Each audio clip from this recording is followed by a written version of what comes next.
Bem-vindos ao Doxa e Episteme. Hoje temos mais um episódio do bloco Filosofando em Casa, com o tema O Ateísmo, André Comte Sponville.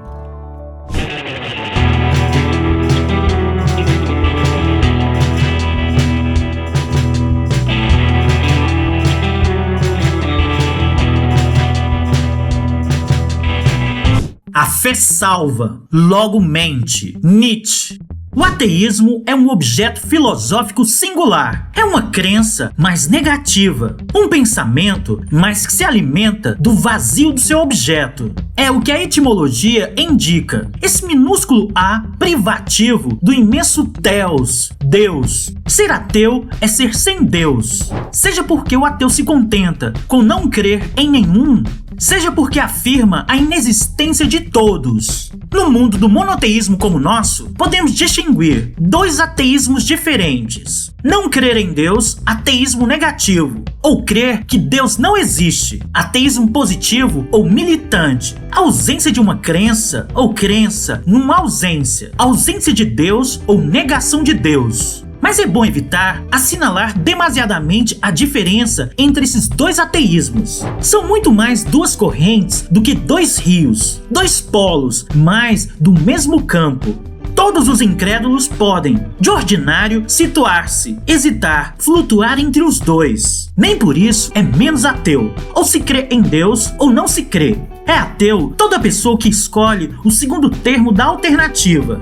E o agnóstico é aquele que se recusa a escolher. Nesse está próximo do que eu chamo de ateísmo negativo, porém mais aberto. E sua característica, a possibilidade de Deus. É como um centrismo metafísico ou um ceticismo religioso. O agnóstico não toma partido, não decide, não é nem crente nem descrente. Deixa o problema suspenso e tem excelentes razões para tanto. A partir do momento em que não se sabe que Deus existe, porque afinal, se soubesse, a questão não se colocaria mais, por que se pronunciar sobre a existência? Por que afirmar ou negar o que se ignora? A etimologia aqui também é esclarecedora. Agnotos, em grego, é o desconhecimento ou o inconhecível. O agnóstico, em matéria de religião, é aquele que ignora se Deus existe ou não, e sobretudo, se atém a essa ignorância. Como condená-lo por isso? A humildade parece estar do seu lado,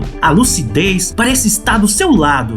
Por exemplo, nessa bela fórmula de Protágoras. Sobre os deuses não posso dizer nada, nem se eles são, nem se eles não são. Muitas coisas me impedem de sabê-lo. Em primeiro lugar, a obscuridade da questão. Depois, a brevidade da vida humana. Nem é preciso dizer que até parece sensata. Ela remete o crente e o ateu ao exagero comum de ambos. Os dois dizem mais do que sabem. Mas isso, que faz a força do agnosticismo, também faz a sua fraqueza. Se ser agnóstico fosse apenas não saber se Deus existe, todos nós deveríamos ser agnósticos, já que nenhum de nós, sobre essa questão, dispõe um saber. O agnosticismo, nesse sentido, seria muito mais uma posição filosófica do que um dado da condição humana. Se você encontra alguém que diz, eu sei que Deus não existe, essa pessoa não é um ateu, é um imbecil. Digamos que é um imbecil que confunde a sua descrença com um saber. Do mesmo modo, se você encontra alguém que diz, sei que Deus existe, é um imbecil que tem fé. A verdade, convém insistir, é que não sabemos. Crença e descrença não têm prova, e é isso que as define. Quando sabemos, não há mais por que crer ou não. De modo que, como dizem os lógicos, o agnosticismo perde em compreensão o que ganha em extensão. Se todo mundo pertence ao seu campo, que sentido tem proclamar-se agnóstico? O agnosticismo só se torna filosoficamente significativo quando também vai mais longe que a simples afirmação da ignorância, afirmando que essa afirmação basta ou é melhor que as outras. É escolher, não escolher. Isso esclarece, por diferença, o que é o ateísmo, uma posição que pode ser negativa, não crer em Deus, ou positiva, crer que Deus não existe, mas que sempre supõe uma tomada de posição, um compromisso, uma resposta, ponto em que o agnosticismo é justamente nisso que consiste a sua grandeza e o seu limite, se atém à questão ou a deixa em aberto.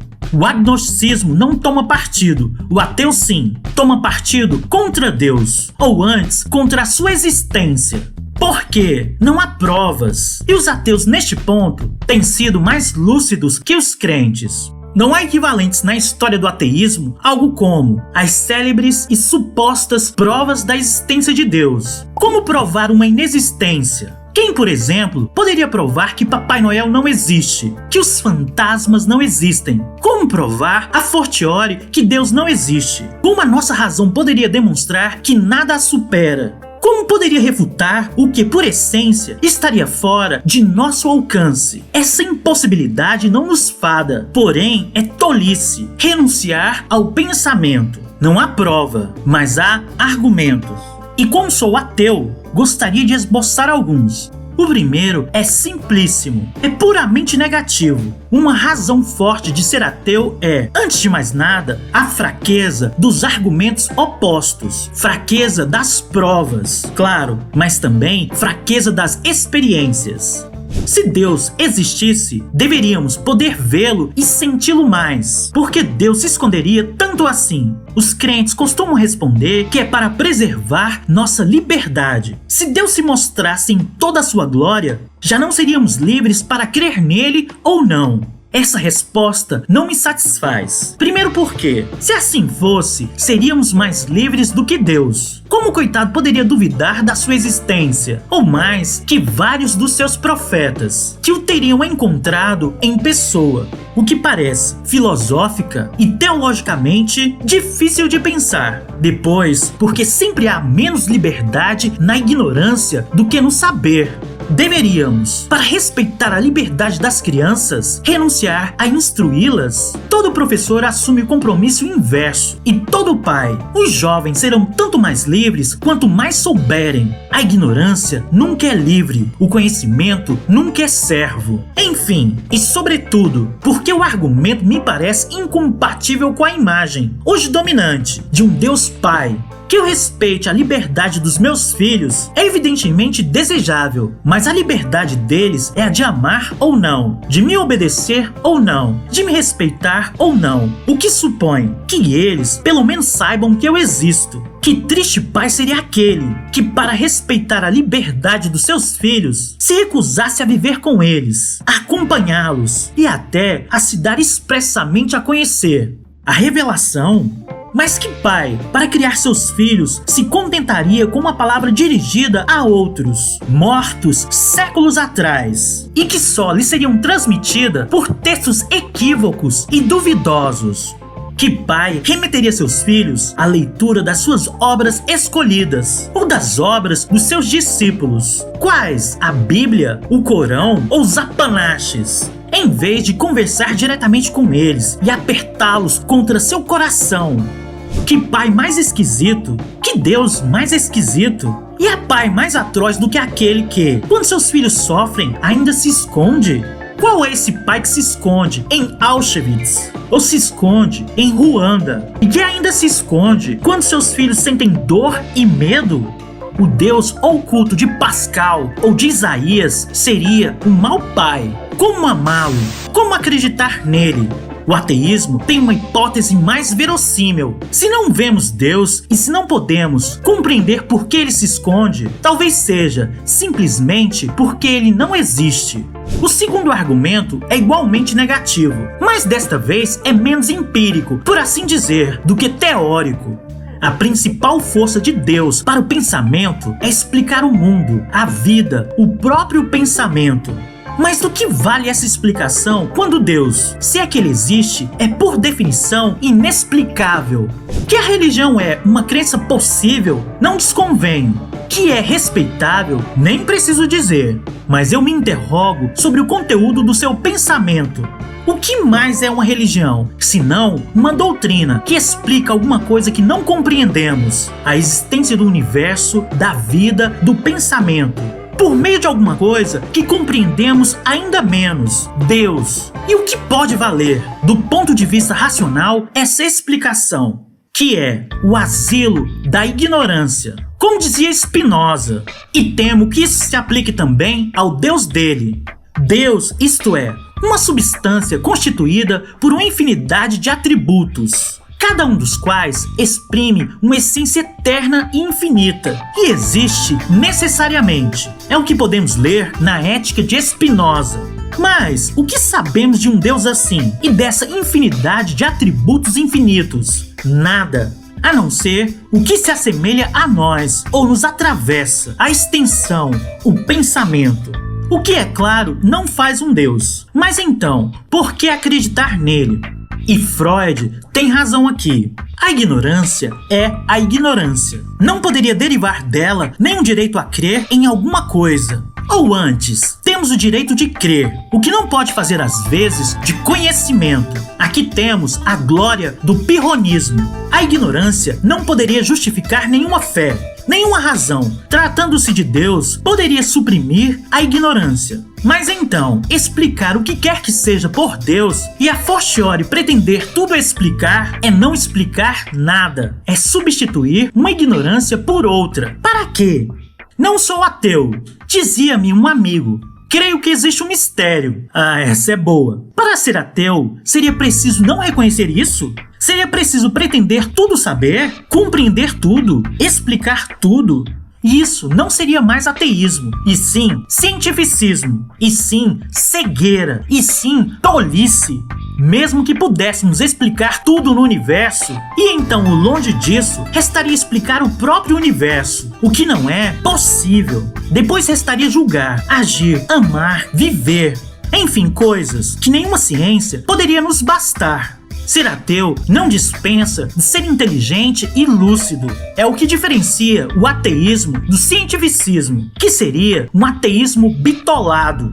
O cientificismo é uma religião da ciência e não é, de forma alguma, a essência do ateísmo, do materialismo ou do racionalismo. É a fossilização dogmática e religiosa deles. Digamos que é a religião dos incrédulos. Esse livre pensamento é o contrário, quase sempre, de um pensamento livre. Que as ciências não explicam tudo, que a razão não explica tudo, é evidente.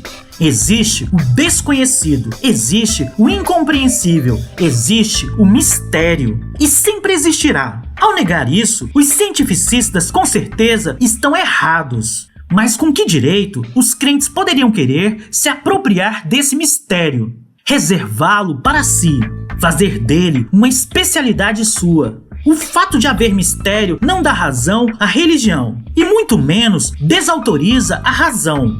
Desautoriza sim o dogmatismo e qualquer dogmatismo, seja ele religioso ou racionalista. E é por isso que desautoriza, em especial, as religiões, que só existem por seus dogmas. Um cientista não precisa adorar a ciência, mas o que seria de um crente que não adorasse o seu Deus? Ser ateu não rejeita o mistério. Rejeitar livrar-se do mistério ou reduzi-lo sem maiores esforços, mediante um ato de fé ou de submissão. É recusar-se a explicar tudo pelo inexplicável. Crer em Deus, ao contrário, não é acrescentar mistério ao mundo, é acrescentar um nome, mesmo que ele seja impronunciável. E a esse mistério, reduzi-lo tranquilamente, mesquinhamente, à história de poder, seja de uma família, de uma aliança, de um amor ou do Deus onipotente, do Deus criador, Deus juiz e misericordioso. Pai nosso que estais no céu. Isso explica tudo, mas mediante a uma coisa que não se explica. Logo, não explica nada. Apenas desloca o mistério quase sempre para o lado do antropomorfismo. No princípio, Deus criou o céu e a terra, depois o homem, à sua imagem e semelhança. É explicar o universo, que não contém por algo que se pareça conosco ou por alguém com quem nos parecemos. Se Deus nos fez à sua imagem, escreveria Voltaire, nós o reproduzimos muito bem. Psicologicamente, o que há de mais compreensível? Filosoficamente, o que há de mais duvidoso? O universo é muito mais misterioso do que a Bíblia ou o Corão. Como esses livros que ele contém poderiam explicá-lo? Qualquer florzinha é um mistério insondável. Mas por que querer que esse mistério seja solúvel na fé? O essencial nos é desconhecido, mas por que querer que o desconhecido seja Deus? Os 3 outros argumentos são, poderia dizer, positivos. O primeiro é ao mesmo tempo o mais trivial e o mais forte. É o argumento do mal. Há horrores demais no mundo, sofrimento demais, injustiças demais, para que se possa crer facilmente que ele foi criado por um Deus absolutamente bom e onipotente. A aporia é bem conhecida, desde Epicuro ou Lactâncio. Ou Deus quer eliminar o mal e não consegue, e nesse caso não é onipotente, ou poderia e não quer, e nesse caso não seria perfeitamente bom. Ora, se ele não é as duas coisas, a fortiori, se não é nem uma coisa nem outra, se não quer nem pode suprimir o mal, ainda é um Deus? É o problema de toda teodiceia, tal como Leibniz o formula. Se Deus existe, de onde vem o mal? Se não existe, de onde vem o bem? Mas o mal é uma objeção mais forte contra a fé do que o bem contra o ateísmo, porque é mais incontestável, é mais ilimitado, mais irredutível. Uma criança ri? Não precisamos de Deus para explicar isso. E quando uma criança morre? E quando uma criança sofre atrozmente? Quem ousaria, diante dessa criança, diante da sua mãe, celebrar a grandeza de Deus e as maravilhas da criação? Ora, quantas crianças sofrem atrozmente, a cada instante, pelo mundo afora? Os crentes retorquirão que o homem muitas vezes é o responsável por esses horrores, certamente, mas não é a causa de todos eles, nem de si. A liberdade não explica tudo, o pecado não explica tudo. Pensemos na forte tirada de Diderot.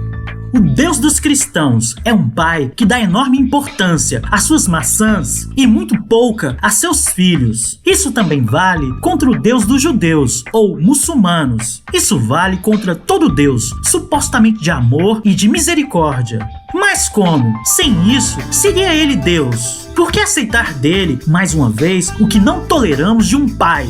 Já me aconteceu passar várias horas em um hospital infantil. Isso me proporciona uma ideia bastante elevada do homem e bastante baixa de Deus. Se existisse, o sofrimento das crianças é um mal absoluto. Escreve com razão Marcel Conche.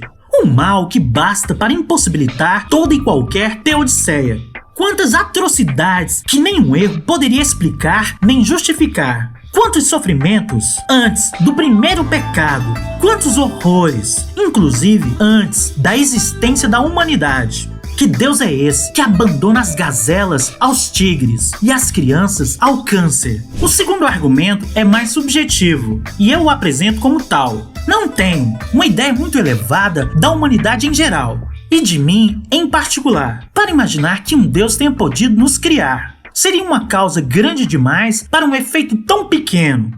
Por toda parte, mediocridade demais, baixeza demais, miséria demais, como diria Pascal, e grandeza de menos. Não que convenha nesse terreno carregar nas tintas. Toda misantropia é injusta. É fazer como se os heróis não existissem. Como se as pessoas de bem não existissem. É dar razão assim tolamente aos malvados e covardes.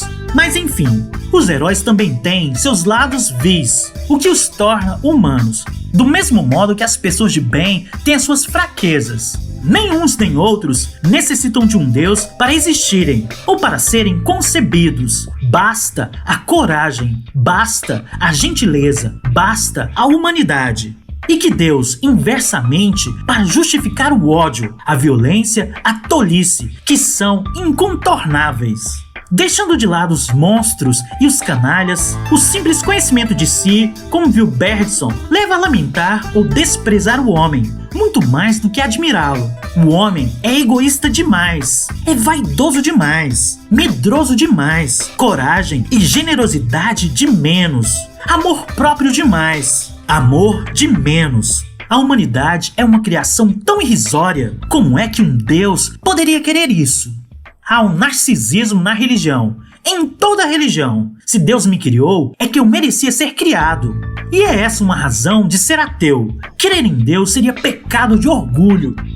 Já o ateísmo é uma forma de humildade. Considera-se um animal, como de fato somos, e deixar-nos ao encargo de nos tornarmos humanos. Alguns dirão que esse encargo foi Deus que nos confiou, para nos permitir prolongar a nossa medida, sua criação. Bem, pode ser, mas o encargo é pesado demais e a medida estreita demais para que a resposta possa satisfazer. A natureza, para os pequenos seres que somos, me parece uma causa mais plausível. O terceiro argumento positivo pode surpreender mais ainda. Se não creio em Deus, é também, e talvez principalmente, porque preferiria que ele existisse. É a aposta de Pascal, se quiserem, mas invertida. Não se trata de pensar o mais vantajoso. O pensamento não é um comércio nem uma loteria, mas no mais verossímil. Ora, Deus é tanto menos verossímil, parece-me, quanto mais desejável ele é. Como diria Freud, ele corresponde tão bem a nossos desejos mais fortes que é o caso de indagar, se não o inventamos por isso. O que desejamos acima de tudo? Não morrer, reencontrar os entes queridos que perdemos e, enfim, ser amados. E o que nos diz a religião, por exemplo? A religião cristã, que não morreremos, ou não morreremos verdadeiramente, ou que vamos ressuscitar. E por conseguinte, reencontrar os seres queridos que perdemos. Enfim, que somos desde já amados de um amor infinito. O que mais poderíamos pedir? Nada, é claro. E é justamente isso o que torna a religião improvável. Pois bem, isso nos leva a indagar se Deus não é bom demais para ser verdade. Se acreditar nele não é confundir seus desejos com a realidade.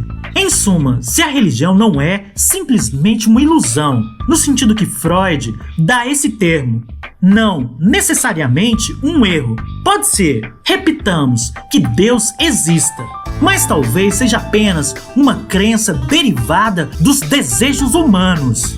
E isso sem a refutar a fragiliza. Seria certamente lindo, escreve Freud, se houvesse um Deus criador do mundo e uma providência cheia de bondade, uma ordem moral do universo e uma vida futura. Mas é curioso que tudo isso é exatamente o que poderíamos desejar a nós mesmos. Crer em Deus é acreditar em Papai Noel, mas na enésima potência, ou antes, na potência infinita. É dar-se um pai substituto, que nos consolaria do outro ou da sua perda. Seria a lei verdadeira, o amor verdadeiro, a potência verdadeira, que aceitaria enfim nos amar tal como somos, nos saciar, nos salvar. Que se possa desejá-lo, entendo perfeitamente, mas por que deveríamos crer nele? A fé salva, logo mente, dizia Nietzsche. Digamos que ela nos é demasiado cômoda para não ser suspeita. Paro por aqui. Desejava apenas sugerir alguns argumentos possíveis. Cabe a cada um agora analisar a força e os limites deles. Que Deus existe é uma possibilidade que não se pode excluir racionalmente. É o que faz do ateísmo o que ele é. Não um saber, mas uma crença. Repitamos, não uma certeza, mas uma aposta. E também a sua maior força, que é levar todos à tolerância. Ateus e crentes só estão separados pelo que ignoram. Como o que ignoram pode contar mais do que o que conhecem?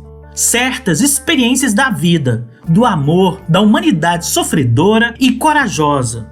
É o que eu chamo de fidelidade, que deve reunir aqueles cuja fé ou cuja não fé, respectivamente, poderiam de um outro modo opor.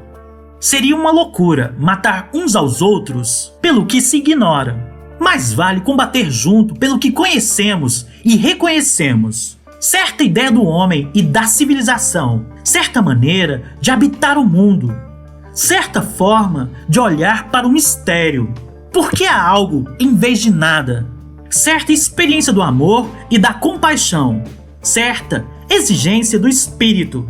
E é isso que podemos chamar de humanismo, que não é uma religião, mas sim uma moral. Fidelidade ao homem, fidelidade à humanidade do homem. E isso não substitui nenhum Deus, e isso não suprime nenhum Deus. Mas nenhuma religião e nenhum ateísmo poderiam ser, sem essa fidelidade humanamente aceitáveis. Oi, caso você tenha gostado do vídeo, dê um like, assine e compartilhe com os amigos. Todo comentário é bem-vindo. Forte abraço e vitória sempre!